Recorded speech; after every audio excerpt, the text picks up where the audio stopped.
औज़ुबिल्लाहिमिनश्शैतानिर्रजीम बिस्मिल्लाहिर्रहमानिर्रहीम।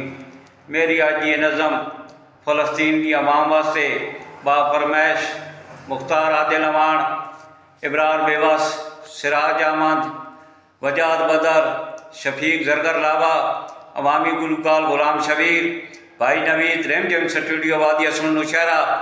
यहूदी दी मकारी वेखो मज़ैलां दी बंबारी वेखो, मज़ैलां दी बंबारी वेखो।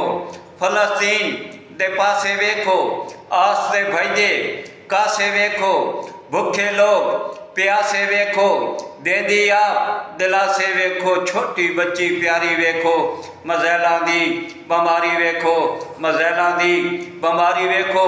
सुजियां वेखो रावां वेखो, वस्तियां उजड़ियां थावां वेखो।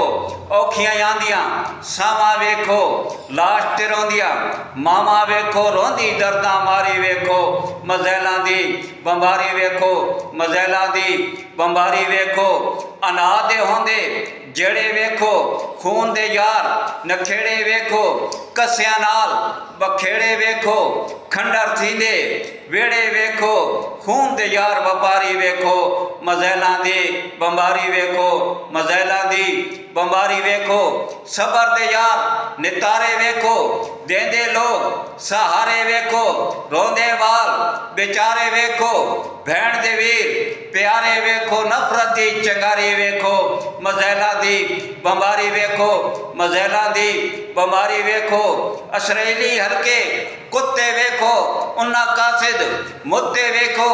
साडे शेर ज़रते वेखो, लत सीने दे उत्ते वेखो। साडे बाद शिकारी वेखो, मज़ैलां दी बंबारी वेखो, मज़ैलां दी बंबारी वेखो। टैंकां ते ये चढ़दे वेखो, हक दा कलमा पढ़दे वेखो। जख्म सीने जड़दे वेखो, शेर हमासी लड़दे वेखो। और सिफ्तुल चाह एक बारी वेखो, मज़ैलां दी बंबारी वेखो, मज़ैलां दी बंबारी वेखो, मज़ैलां दी बंबारी वेखो।